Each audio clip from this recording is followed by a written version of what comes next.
Ladies and gentlemen and all in between, Bombers and Power, what a f***ing game, thrilling shit, and I didn't get to see a single second. I've been tagged quite a fair bit to complete a passage on this game, so here we are. Apparently Dan Houston has goal of the year, so we'll be discussing that, but before all that fancy shit in the final 2 minutes, let's run it back to the final quarter. By the end of the third, the Bombers retook the lead 54-45. Here's a shitty stat that sounded quite cool when I was reading it, but out loud it just sounds like words. Essendon has won 6 of the 7 games where they have led at the final break, while Port have won 3 of the 5 games where they've been trailing at the final break. Knowing this, both teams have a good chance leading into the final quarter, and it starts straight away with a power goal in the likes of Finlayson, who's flying under the radar in my opinion so far this year. Having quite an alright season, few bags against some lower ranked clubs, but will be very important come finals. It just feels as though early on in the third quarter that the Power have the momentum and are getting their hands on more of the ball. Essendon are feeling the pressure in their defensive 50 with 4 clearances to only 1 in favour of the Power, and all 4 inside 50s this quarter are going their way as well. The chaotic ball in the wet giving the Power chances, and a great tackle on Kelly who throws it out illegally, and a free kick paid to Burton who then goes on to convert. Replay on the tackle shows Burton cleaning Kelly up, who honestly could have just held it up in the end as there was no prior, so the pressure really getting to the younger outfitted team. The goal brings about some celebrations from the Never Tear Us Apart crew, jumping Jack with a big "that's cliche" sign, in the prison bars too, on the right side the same, except this poor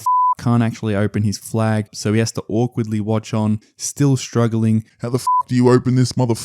Do you extend it or... it, I'll just watch me team celebrate. So in front, the Port are, a few minutes go past and a few behinds kicked. Some gettable chances go begging both ways. Port get another good crack at it, and the ball has just about lived up their end for most of this quarter. Rosie on the end of his third of the game, and they are looking too good to beat now, especially with the ball out the back, and Burn-Jones finishes and gets them up by 16. Just about all hope is lost for the Bombers, and my tipping has completely gone to shit now. But don't go anywhere, ladies and gentlemen, and those in between, because Caldwell, the young gun drafted to the Giants and now back home in Victoria, lives up to the pick 11 status and gets them back within 9 points. And if you think there's only going to be one goal to be had, think again. Out the middle the Dons go, moving it swiftly with the momentum shifting late in this term, and the ever-leading Langford takes a great mark only 20 odd out directly in front. Goal is kicked and now within 5 with 6 minutes to play with. The last quarter has felt like a game of momentum. It might have been like that all night, and it's swinging quite rapidly in the final term. The ball is wetter than a nun in a candle shop. Not sure if I can say that this day and age. Ball now midfield, Martin in hand, whacks it around the body to a 1-on-3. Ball knocked down, Houston again somewhat clearing the ball across the face. Redmond picks up the rest, throws it on the boot in desperation that someone is there, and Caldwell again to give them the lead with only a minute 30 left.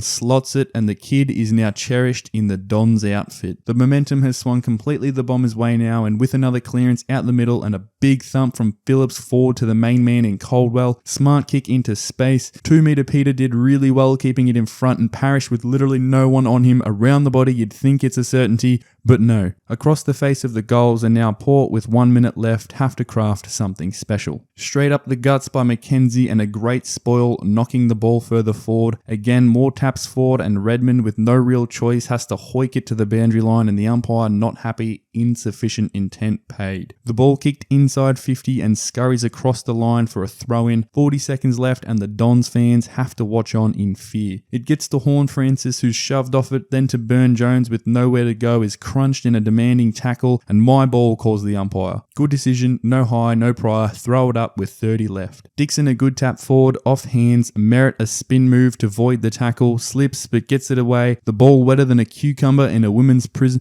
I can't say that, and off the boot of Martin to the 50-meter line, Houston takes a good sliding mark of the cucumber, of the ball, not the cucumber. Turns around instantly, says get to all of his teammates, it's all on Houston, this is his moment, and it's good to see that someone backed themselves in rather than awkwardly finding a target in the conditions with little time left. Took the game to his own accord, and now the Bombers have to face the consequences of the last kick of the game. A deep breath.